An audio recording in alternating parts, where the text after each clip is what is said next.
Okay.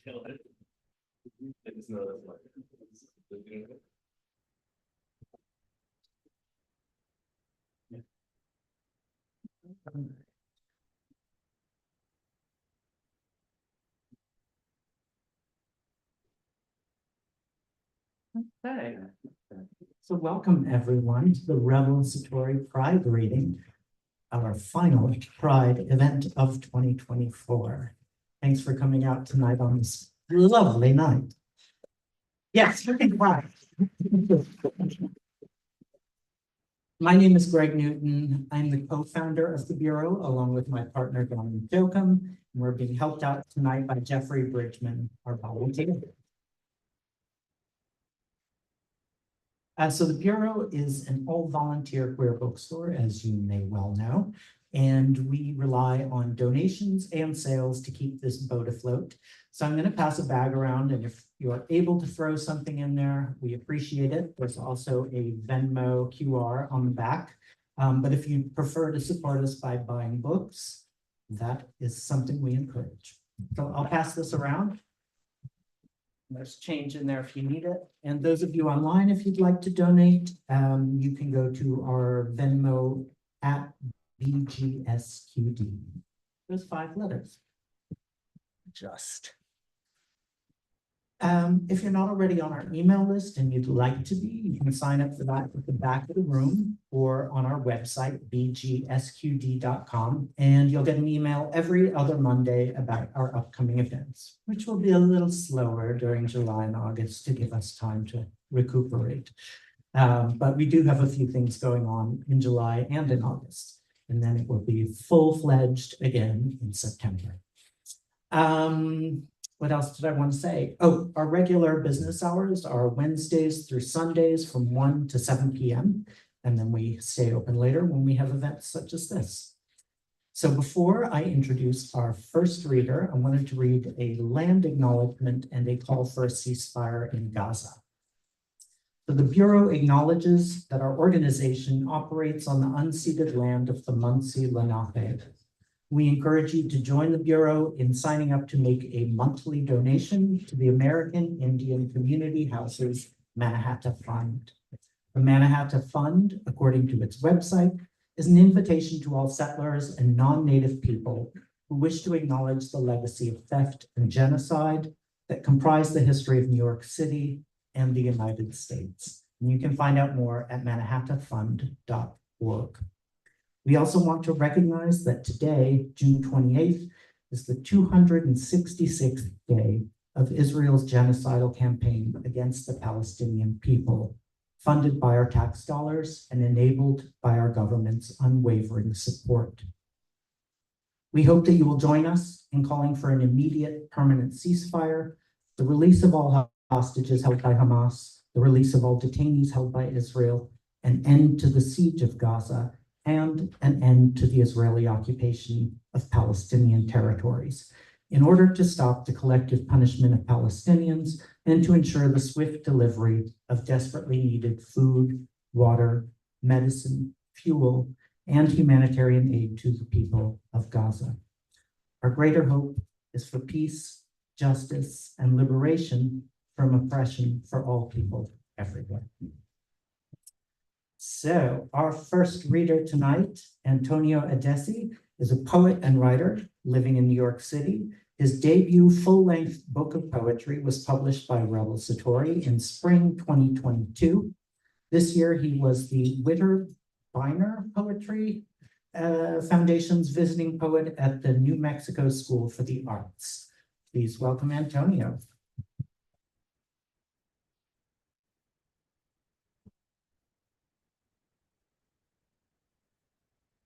Yeah, thank you, everybody. Thank you, Greg. And thank you, fellow writers. Really glad to be able to be reading with you, India. I have two. I'm going to read one poem from my book, and I'm going to read two new poems. Yeah, let's go. This first one is called Cloud Seeded. The crowd splits me in a tube top. I think it's spring. but it may be summer, and then there's you sitting still in that jumper, still waiting for the sun to heat you through in a midday.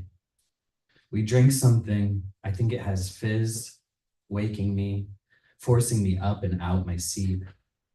We eat through dusk, through twilight. I remember the way your hair fell. You say you're falling. You crouch to tell the flower bed hello. You say you feel more woman than me. You sleep, cycle through the episodes of me slowing turned toward you. How many fingers am I holding? Holding you, forcing a smile, an embrace, an open mouth. Your apartment with its forced air, the door opens, the floorboards talk, then settle, piano teeth. The clouds split. A pretty girl says she's staying here for the view. I see her scales and raise my hand, dig a heel into the carpet, begin a climb. She says it's all in the hips, the scaffolding. The street lamp catches her, cloud seeding in ankle socks.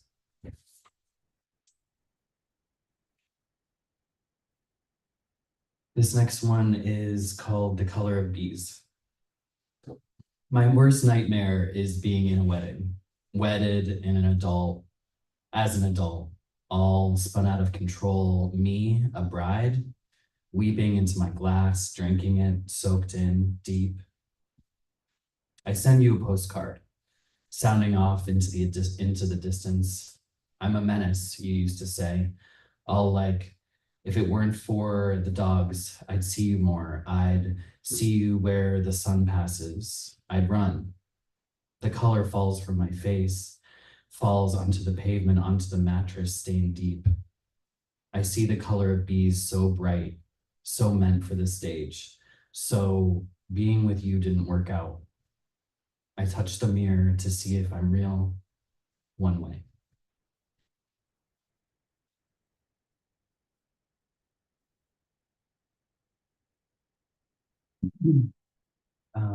And then my last poem. I wasn't sure what to pick, so I'm gonna do yams. I really like this poem, so I hope you guys do too. Yams. I don't want this body. You say this with your hips pushed out and your hands wrapped around your waist. It's not the right size. The layout's all wrong. How can I breastfeed with yams? I look down where I wish breasts were but aren't, and pick up the vase on the table. I could turn it into firecrackers. The neighbors would think things. We could also take our clothes off and draw circles like the doctors do. I take your yams in my hands and imagine the skin all pulled back. They'd be steamy orange. The flowers in the vase shake as you walk the runner toward the table. If I cut them off, would you leave? You say this with the letter opener in your hand. I see your breasts on the floor. One has rolled under the duster and the other sits there all cracked open, sweet. Could the doctor put them back on? I ask this with my hands where my breast should be. You wouldn't cut them off, I say. You'd have to buy all new tops, your carbon footprint. I want your body. You say this while pulling me into the bathroom. You have my body, it's yours. I pull my laundry underwear to the floor. You drawl over me in felt, rings round my belly button and the scar on my butt cheek. I stand there in the mirror all marked up and edited. I wouldn't change a thing, but I'd change for you. Is that love? I'm too afraid to ask. What's that smell? The yams, you say as you run to the stove, your breasts out of your apron. I love a scorched yam and I love you.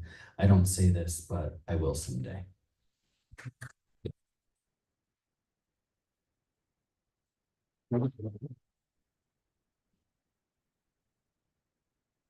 Okay. Brian Alessandro is a novelist, essayist, literary critic, and screenwriter.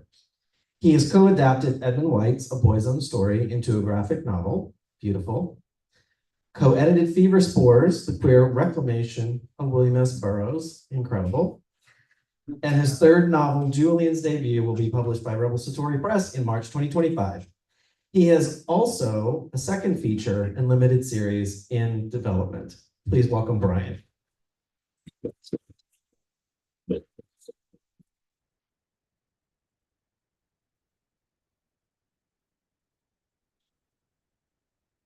Hey everyone, thanks for coming out tonight.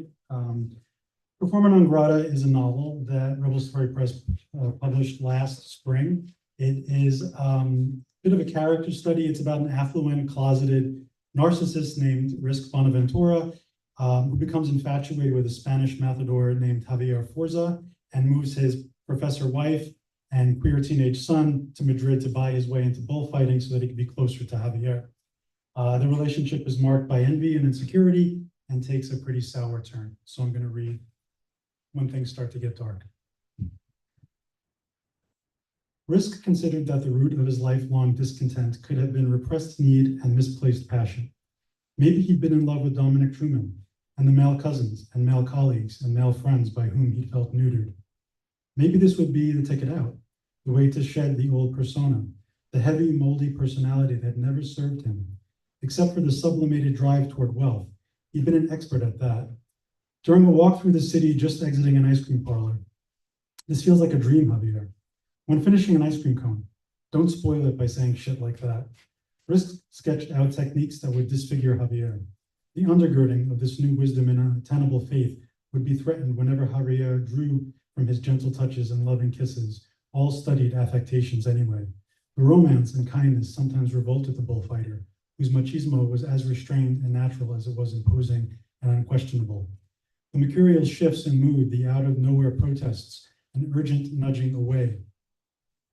The sex had been effortless, and Javier received pleasure well, making little mewing sounds whenever Risk would lightly stroke his arm, or thigh, or neck, or kiss his cock.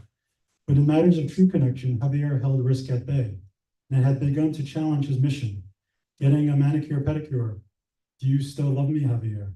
In response to the ladies who'd been working on their toes but were not studying their exchange, let's not talk about this here. Risk knew he'd loved Javier in a way Javier never accepted, and in a way he could never reciprocate.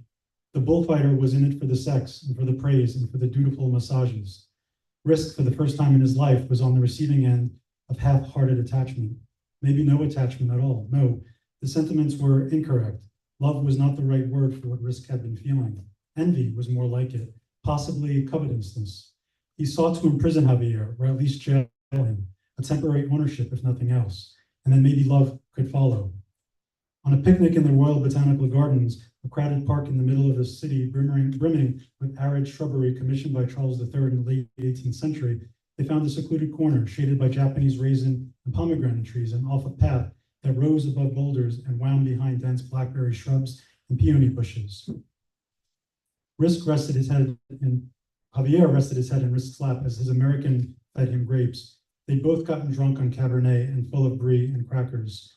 Risk brushed Javier's heavy ebony hair with his fingers, off his forehead, and studied his brow, not as prominent as it used to be. Javier made a face. What are you smiling at? Risk now fingered his ear. It's just really, oh, I don't know, right or something. Javier sat up. Maricón, he chuckled with a softness in his tone. Good humor had been successfully intimated. No, I mean it. Risk moved closer as Javier crept toward the basket of fruits and cheeses. These past few weeks have been maybe the best of my life. Yeah, it's nice. The lack of commitment in his voice panicked Risk. Had he not been fooled? Risk massaged Javier's back as the bullfighter went into a child pose and stretched away from his American pursuer. What is it, babe? Lorna? Theo? Javier scratched his forehead hard enough to leave a mark. Risk wasn't sure if he was getting a heat rash or if he was agitated and was breaking out in hives. I mean, they're not making it easy, of course. I love Theo's drawings. You know how I feel about bold brains letting it all hang out. But the way he moves around, and Lorna, well, you know, we don't have sex anymore, and she's writing about us. It's weird, man. We go to your place on weekends, and she used to do that with you. I get it. Risk was suddenly too confident, and it turned Javier's stomach. The sense of security grated. Well, I used to be married to her, and you still are.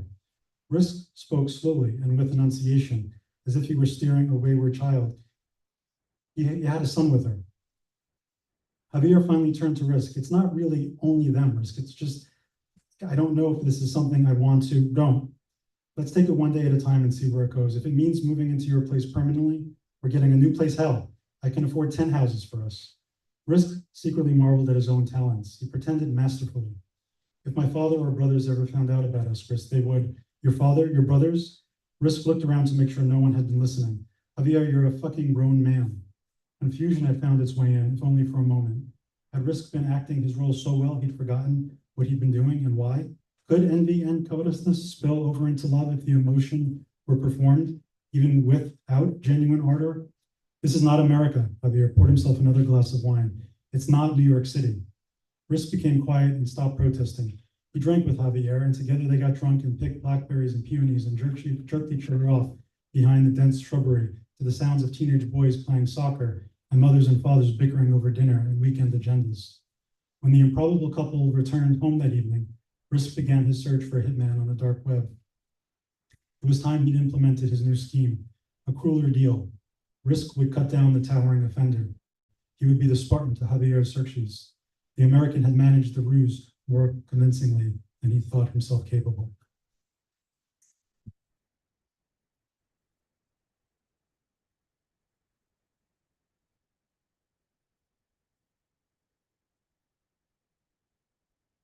Okay, Mr. Cardamone. Tom Cardamone is the author of the Lambda Literary Award-winning speculative novella Green Thumb, as well as other works of fiction. Additionally, he edited Crashing Cathedrals, Edmund White by the Book, and co-edited Fever Spores, The Queer Reclamation of William S. Burroughs. Currently, he is co-curating the Rebel Satori Press imprint, The Library of Homosexual Congress. What a great name.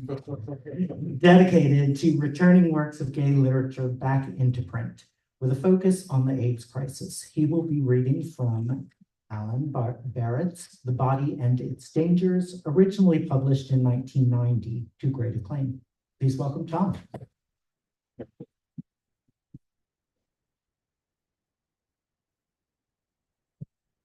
I was actually going to lie and say that I bring the original with me because it feels like there's so much history and story in this book.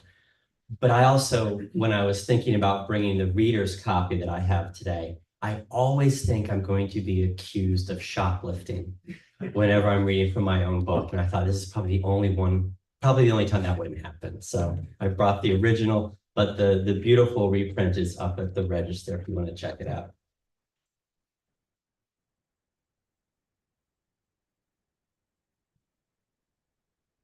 These summer evenings, I sat on the beach in a slingback chair, listening to my cassette player and writing things about Samuel.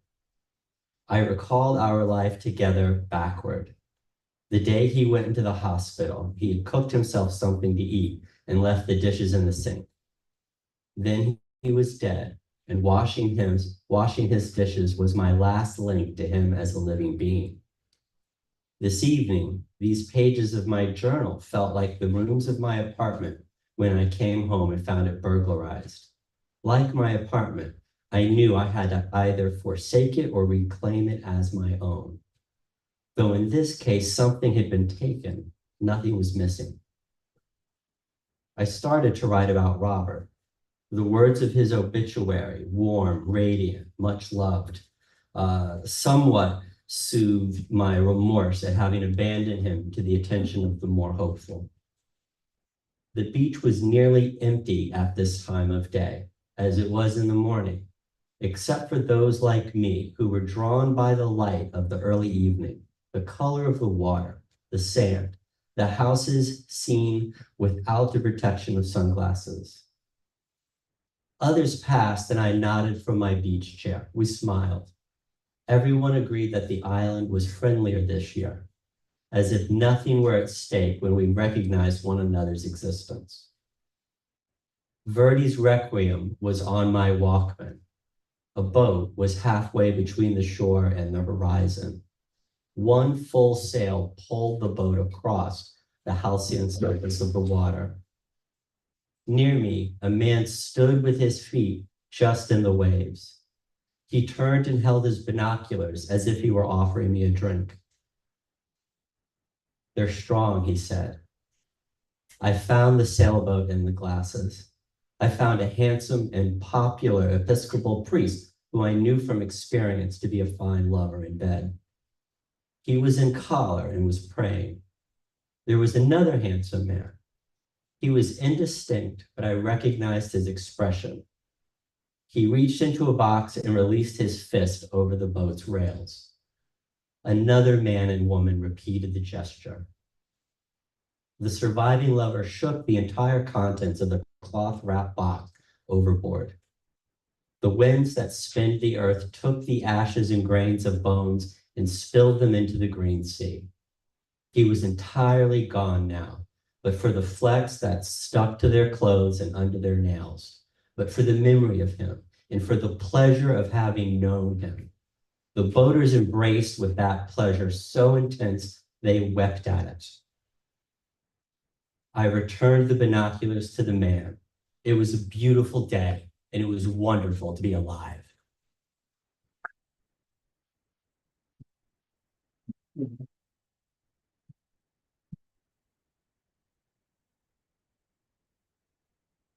Larry Kloss is the author of the novel Beatitude, Rebel Satori Press.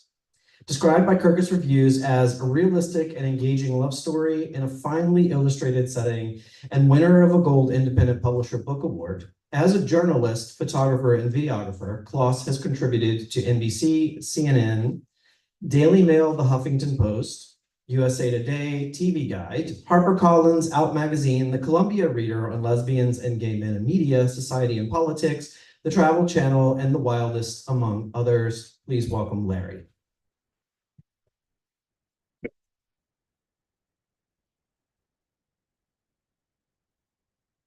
Everyone. I have a question to start out with, actually. Donnie pronounced the name of my book as I usually pronounce it, but does anybody know, or does everybody know what the title of my book is, which is this word? I've recently discovered that many people do not know what the meaning of the word beatitude. No one? Means uncontrollable happiness, means nirvana. The characters in my novel are obsessed with the Beat Generation writers, Kerouac, Ginsberg, Burroughs, and Beatitude is sort of a play on words that comes into its own in the course of the book.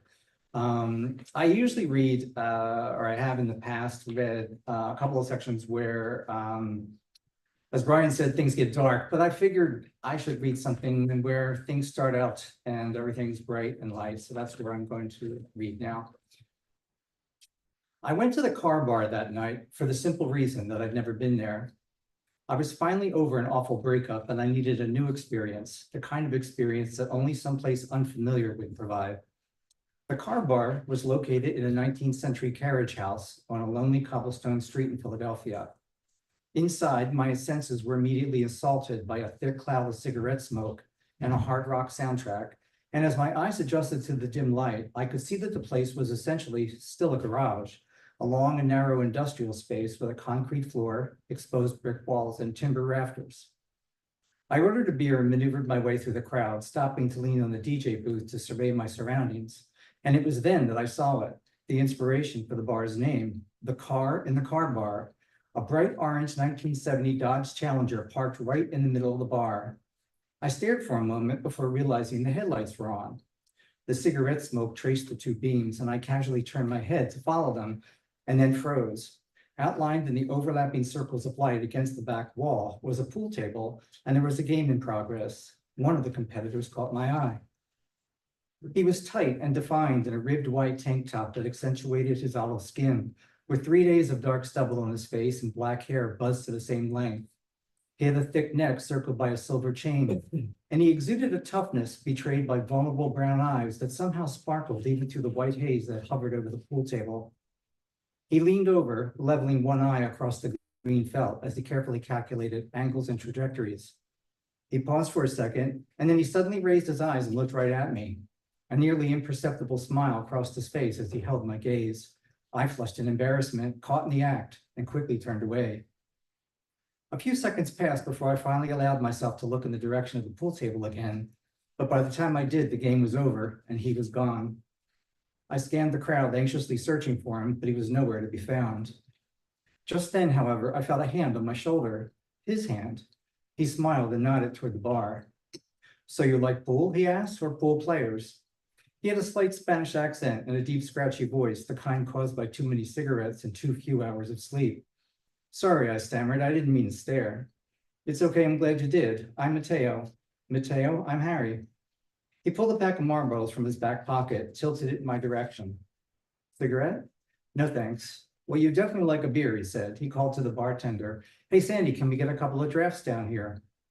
As the bartender delivered the beers, Mateo turned his attention back to me. I've never seen you here before. I've never been here before, I said. I was in a relationship for 3 years. Didn't get out much. You're here now. He cheated, that's the short version. And the long version? 3 times. Ouch. Yeah, ouch, I said. So what's your story? My story? I'm from a little town in Spain you've never heard of. I moved here because my father doesn't approve of me. I just got laid off. My rent's overdue. I drink too much. I smoke too much. I'm a real catch. So I said, you're single. He laughed, among other things. He waved to the bartender again. Sandy, can I get a glass of water down here? The bartender obliged, but glared as he set the glass in front of Mateo. The water's free, Mateo, but the service isn't. Mateo jumped to his feet and leaned across the bar. You have no right to talk to me like that, he yelled. I always leave a good tip for good service. Sandy took a step back, raised his hand in the air and snapped his fingers. In a split second, an enormous leather-vested buzz-cut bouncer appeared, scooped Mateo up, carried him to the door, and tossed him outside. I was stunned. I noticed Mateo's jacket still draped across the back of his stool and grabbed it. Just as I did, the bartender grabbed me. You have no idea what you're getting into, he said. I stared at him for a moment before I shook free and headed for the door. Outside, I ran to catch up with Mateo. He was more than a little surprised to see me. What the hell just happened? I asked. That bartender hates me. He looks for any reason to throw me out. Why does he hate you? Probably because I only tip him what he's worth. We both stared at the sidewalk for a moment. Why'd you come after me? I hesitated, realizing as I did that I was still holding his jacket. Well, you forgot this, I said slowly as I handed it to him. And you just seemed like you needed someone to come after you. He laughed. You got that right. So where to? I asked. Someplace with beer, he replied. Cheap beer. I'm broke. There's a 6-pack in my fridge, I offered. That works. In my apartment, we emptied the 6-pack and listened to a mixtape as we told each other our life stories with the ease and honesty that only 2 strangers ever can. Mateo looked at me when the tape finished. Ready for bed? My heart started pounding. Somehow I really hadn't anticipated his staying the night, although now that the moment had arrived, I couldn't believe I hadn't considered it. In the bedroom, he stripped off his tank top and slid out of his jeans. I did likewise. We sat side by side on the edge of the bed in our boxers, saying nothing for several seconds, both of us staring at the floor. Finally, he crawled to the top of the bed and rested his head on a pillow. Buenas noches, Dios te bendiga, he said. That's what we always say in my family. I crawled up next to him. I guess we should get some sleep, huh? No, he replied as he put his arm around me. We shouldn't.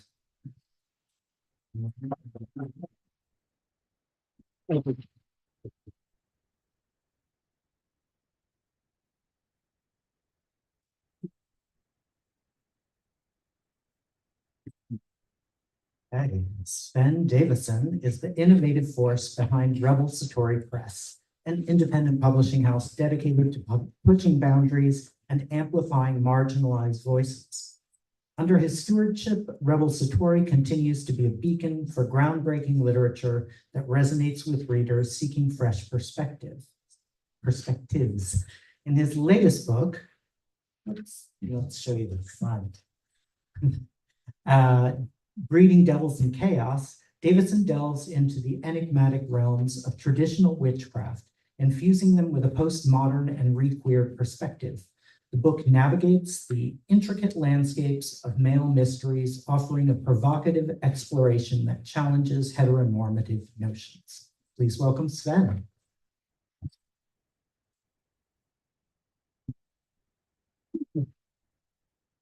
Thank you all for coming and supporting our writers. So it's a very requeered book, as he said, and what I'm going to read is probably the least queer parts of it. So now for something a little bit different. First off, the title. Everyone asks me what the title is. So the title, Breeding Devils and Chaos, is actually a quote from Kenneth Grant, who was a mid-20th century occultist in the vein of Aleister Crowley. He actually thought he was the successor of Aleister Crowley. And it's his characterization of two men practicing magic together without the, what do you call it? The female operative vehicle. And he said it's the blasphemy of the homosexual formula, and its acts are just breeding devils and chaos. And he really doubles down on his homophobia in the next paragraph in the same page of the same book, where he refers to homosexual magicians as black brothers, which is probably the worst thing you can call a magician, and forces they actuate are sterile stars born of the speechless or lisping eon. So, yeah, we know where he's coming from. And then the book immediately jumps into the antecedents. So I think probably this is the only book on witchcraft that has a chapter on Oscar Wilde's antinomianism, Aleister Crowley and his drag persona and his homosexual magics, William S. Burroughs, of course, and his philosophy, and then a chapter on Michel Foucault. Burroughs and Foucault are probably the outliers. And actually, a lot of it's inspired, the impetus actually is right in, well, nearby in Chelsea. So The Magical Child was a occult store, if anyone remembers, from the 70s and 80s. It started as a warlock shop in Brooklyn, and it was owned by Orville Herman Slater, who was a older gay gentleman, or not necessarily older in the beginning. And his partner who co-owned the store with him was Eddie Buzinski, who created multiple witchcraft traditions, which are still surviving today. So this is sort of an ode or inspiration to both of them. And they, of course, unfortunately, are no longer with us. So that sort of brings us to the postmodern period, a little bit of modern history. And now I'm going to go really far back into sort of prehistory, which a lot of the book talks about.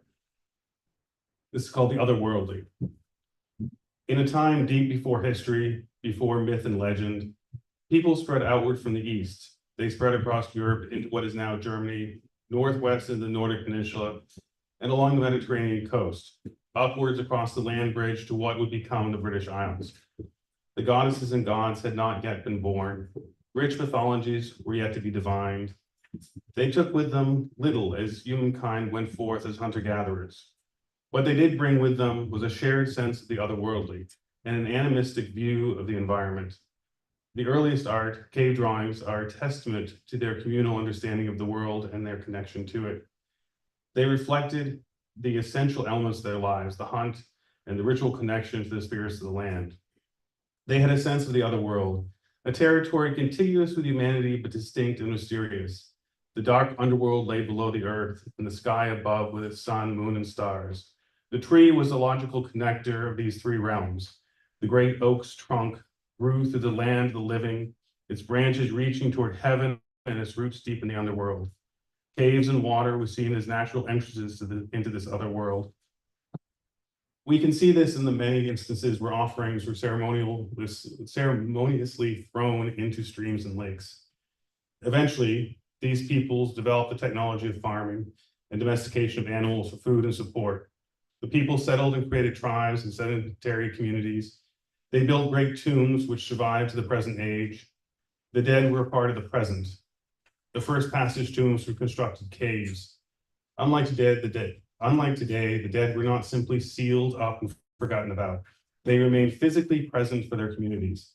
Archaeological evidence shows that these early tombs were active places, where the living often visited and communed with the great ancestors that had gone before. The land of the dead and that of the living were closely aligned. The otherworldly was always close by. These people gathered around the communal fire, and the ritual of custom arose. Eventually, these rings solidified in the sacred stone circles we see throughout Europe and Britain. We find these holy sites in northernmost Orkney and the stones of Stennis and the ring of Brodgard. These early people viewed the world around them as imbued by spirit. Trees, rocks, waters, and animals each had a spirit within it. Rivers were held sacred in the places of sacrifice. Natural springs provided essential fresh water and were honored. Throughout Britain today, springs and wells are still revered for their connection to the mother. To this day, the folk custom of tying bits of cloth around them as a symbolic offering continues. Over time, legends become myths and heroes become divine. Some of the spirits of the land may have been exalted in popular conception to the level of gods and goddesses. But what of the unrecorded interstitial time between the primordial and the rich mythologies that survive today? Now, one last little 2 sentences. So this sort of gives a flavor of where the book ends up. Life is simply better with a little bit of magic in it. Just a little mystery there at the edges, in the space between. The contemplative stillness that exists in that moment between past and future, the dimensionless point between memory and impermanence, the intersection between the world of human and the world of fairy, between hard flesh and ethereal fade, the interstitial space of legend between history and myth.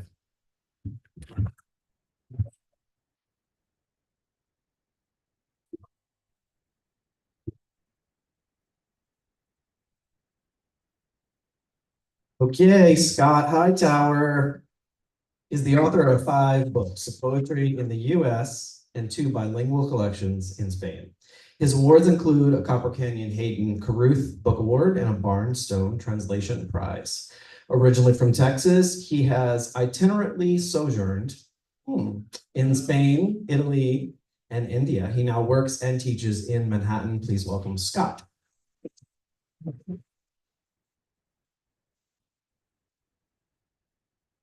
Love this. Happy Gay Pride. Build on what's been laid out there, that being gay has a little bit to do with understanding things a little differently and about spreading love. And so it's great to have everybody here participating in book culture tonight. Thank you for being here. I've even switched around. I'm only going to read 3 poems. So I was kind of trying to determine what to read based on what my brothers read before. This is a Good Samaritan poem. It's called View from the Ditch. It's nice to have dominion over serpents and scorpions, to live with another set of eyes, to trust nothing by any means shall hurt you, life's possibilities and mysteries, to be petted and to pet. Jesus in Luke, who is my neighbor? And before that, Leviticus, how shall the stranger be treated? The sojourner fallen among thieves, the man in pain. Empathetically, the Samaritan's view reaches toward the man in pain, the view from the bottom of the ditch where the dog shits. Why flaunt your good blessings? Why bother to cast aspersions on those whose wings are clipped? No fault of their own. Twice passed by on the other side. Rock bottom, surmised as being a kind of self-indulgence. The Samaritan goes to the fallen sojourner and bestows him mercy. What's mine is yours if you have need of it. My safety is yours if you have need of it.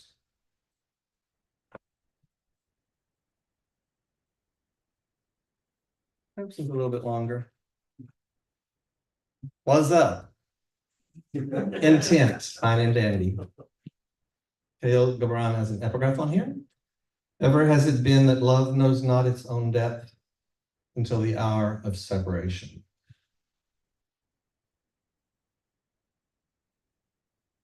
Unfortunately, some of us know what it is to have one's life crash like a plane, to be a glass vessel of grief, entirely filled with fire, thrown into a new secular transactional world. $1 pizza, $1.50 for pool, more than 20 will get you more attention.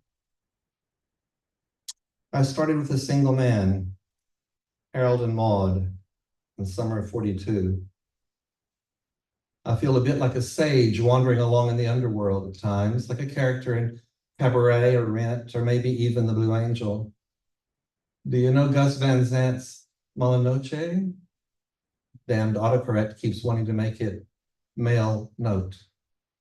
I serendipitously met and bonded a bit with a kid. I was widowed by a heart attack at 68. He was widowed by violence at 25. One night a week, he works near my place as a barback. He gives poppies, lap dances for money a couple of nights a week. Some nights he comes to my place. I buzz him in and he crawls into my bed. We never touch one another. He busts a nut, beds down a kid, and tells me all about it. He messages me and comes by every few days. On the phone, we sign off with, I love you. It is a very odd furrow that lad and I are walking. People are just as wonderful as sunsets, if you let them be. When I look at a sunset, I don't think myself saying, soften the orange a bit on the right-hand corner.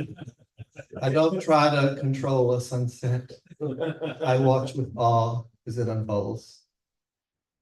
Drag queens reveal a notion of femininity, like machisto cowboys reveal a notion of masculinity.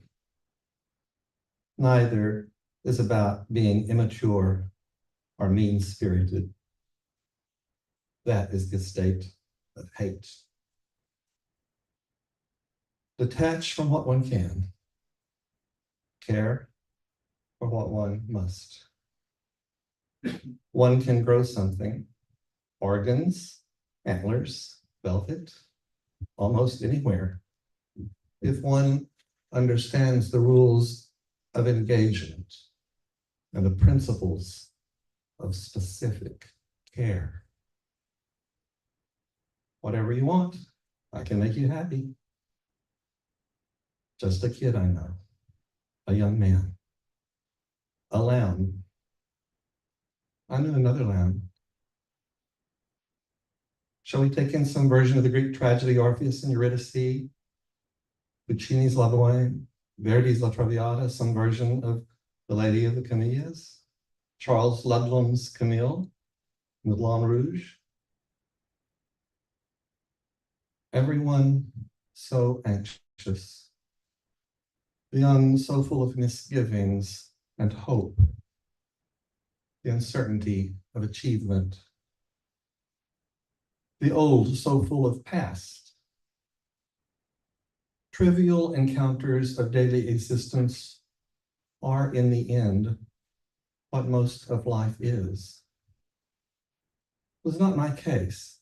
My days of building were full of extraordinary people, adventure and travel, amazing places read by history, a chorus of lovely languages, and shelves full of great books. About the woodlands I will go to see the cherry hung with snow. That we care so much leads to our despair. The attachment of hope leads to despair, leads to constant repair, entitlement, victimhood. Aimless, abandoned, hurt, lost everything that meant something to you, emptier than the sound of your own echo. Learn to worry less about what lasts, about what things cost. Every moment is just a fragile bubble. Look to the skies, resistant to worthless obedience, obedient only to the universe. Resilience, fuel, scarcity, cold, fire, interaction, eternity, majesty, sanctity, sanctuary.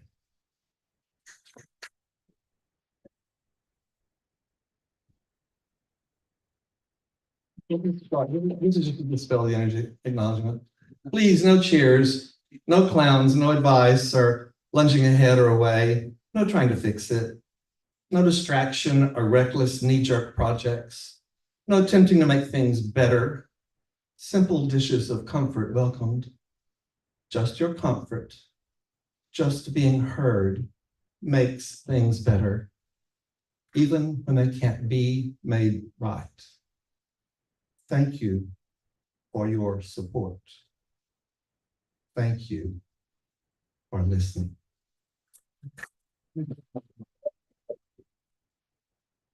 Happy Pride.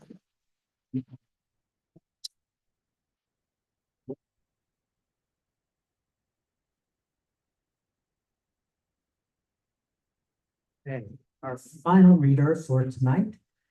David Nazario is a poet, educator, and author with no writing schedule. They write when they feel. They write when they love. They write when they lose love. They write when they travel. They write for change and growth. They write for healing, their own and the world's. Sometimes they write before crying uncontrollably. When they write, teach, and perform poetry, they aim to share their unique perspective as an Afro-Puerto Rican gay man living and loving in New York City and beyond. Their third book of poetry, Come on Your Heart, will be published by Rebel Satori Press in 2025. Please welcome David.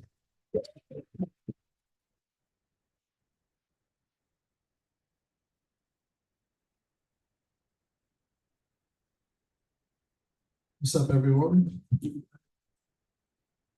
Just get to go up here. Does this go up? No.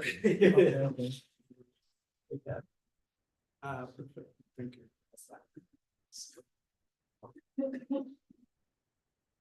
So yeah, I'm super excited to be here. Thank you to Sven, Tom, and everybody involved. So I'll read a couple pieces that are going to be featured in my book that's coming out on Rebel Satori 2025. This first one is called I Love Love. I love love. I love being in love. I love the sound of my name being mentioned in a sentence as the subject of love. It looks good on me and makes my skin glow, I think. It's like a cold drink when there is no water around. I like the way it feels on my skin, love. It's like the original cocoa butter that your mom had before all the other cocoa butters came along. I let it cover me even on days when I forget or don't bother to lather in it at all. But I love ashy love too, dry even. This way it can be nourished and cared for until it is shiny and new. There's nothing quite like freshly lotioned black kneecaps that have been bruised due to free living, tag, skelsies, roofball, wrestling, and tackle football. We love the idea of making something out of nothing, like making passionate love with a stranger. It can be beautiful and fleeting and loving because I love the way that E's skin felt on top of mine, his round ass in my hands. I fucked him as if I loved him because I did and still do. Although I've only seen him that one time, it makes sense to me because I just love love. It looks good on me, on top of me, around me, as I'm inside of it, moist, swishing as I swim in it, because I love the ocean and deep blue sea almost as much as I love love.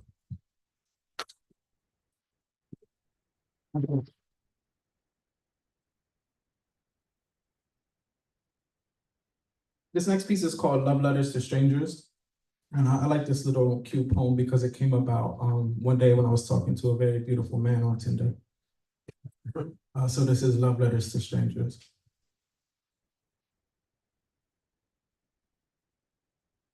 The fascinating thing about writing a love letter to a stranger is that it might start like this, and it might go on forever or just stop at one kiss. Or maybe it's just a poem for a beautiful man, a way to say hello and metaphorically take him by the hand. Or maybe it's a gentle look of agreement in both people's eyes, telling us that the best thing about writing a love letter to a stranger is all of the surprise. But I like surprises, and I hope he does too. Although by now, I'm sure you know that the stranger really is you. But are we really strangers in a world that is complete oneness? I mean, isn't it wondrous how we continue to connect? like a whisper in your ear that lands on your neck. But maybe I've said too much. After all, we haven't even met. Or did we, at the very moment this love letter was sent?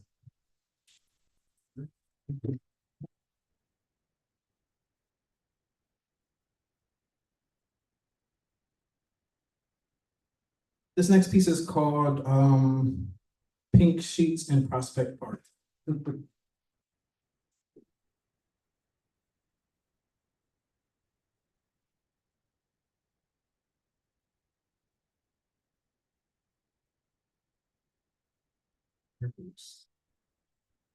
I lay on pink sheets in Prospect Park and forget about anything that is not as pretty as this, or as gentle as a kiss from a beautiful hairdresser who's just made his way here from Israel.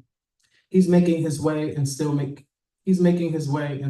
time to play. So we lay under each other, under a midnight soft black cover, and forget that there are wars going on in the world, that our families are not with us, that there is no chance that my mother will ever meet him or that my father will approve. We sleep, and as a new day always does, it came, and so did we. And I still lay on pink sheets in Prospect Park and think about the spark that is sparked when two strangers become one after dark.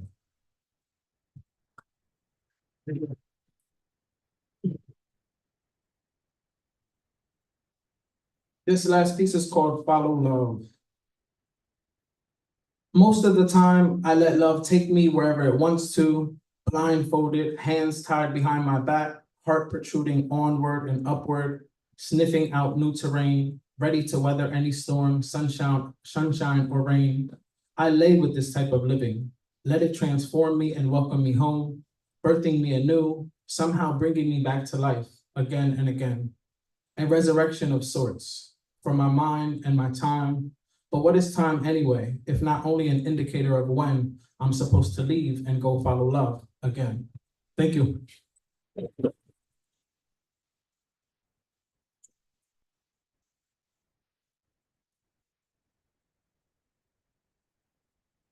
Thank you, everyone. So we have folks from Satori Press at the back. Please hang out, chat with our authors, and happy Pride.